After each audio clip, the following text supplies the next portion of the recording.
I'm Ted Gardner, U.S. Navy, World War II, and I have the privilege of being an interviewer for Veterans History Program.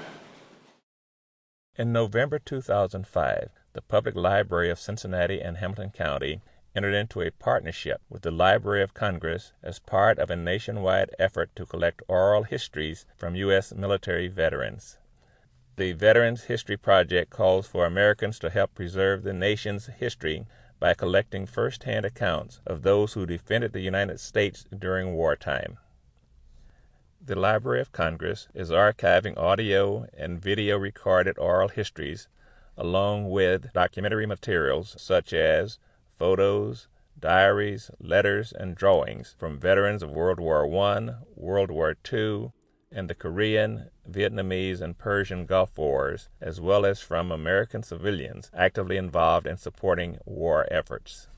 Every veteran has his or her own war, and each is custodian of a unique story and memories.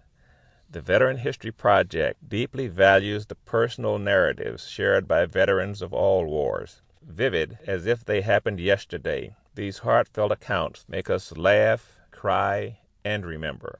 The stories are not a formal history of war, but a treasure trove of personal recollections and individual feelings, whether bartering for bread with cigarettes, swimming with sharks in the Pacific, or this story shared by POW William Cosgrove. From that, they were political prisoners, and they would go out in the morning, out into the fields and garden and plant potatoes and do things like that. And then about 5 o'clock in the evening, you could hear them coming back because their barracks was up the road. And they would walk past us with their heads down, had on the striped dresses from all the way down to their ankles, wooden shoes, no enthusiasm, no happiness, sad, just sad, walking down there. And after about a week, a couple of us got talking and said, this was winter time. I said, isn't it a shame that these young girls have to be so sad? Let's see if we can't pep them up a bit. Okay, so we agreed that the next morning when they walked by, all of us would stand by the fence and applaud. And when we start doing that, they would look up and look over at us, and we wave to them and keep up, and they'd start smiling. And coming back that night, you could see they were coming down and looking over at us, and we'd be down there applauding again, and really changed them. The memories collected by the Veteran History Project provide original accounts of dramatic events, including the invasion of Normandy, combat in the Philippines, or this recounting of surviving U-boat attacks in the Gulf of Mexico. On the August the 12th, we were torpedoed at midnight by a U-171. It put 2 torpedoes into us, and I was on watch with this other fellow, and it's just about split the ship in half.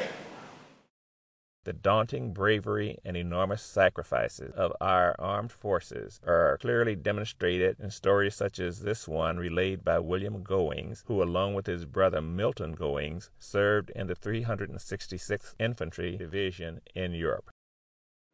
I remember distinctly going what they call over the Cincinnati Canal, which is down below Via Radio, and they sent in Company L unit. It was about 185 men to cross this canal to stop the machine gun over there.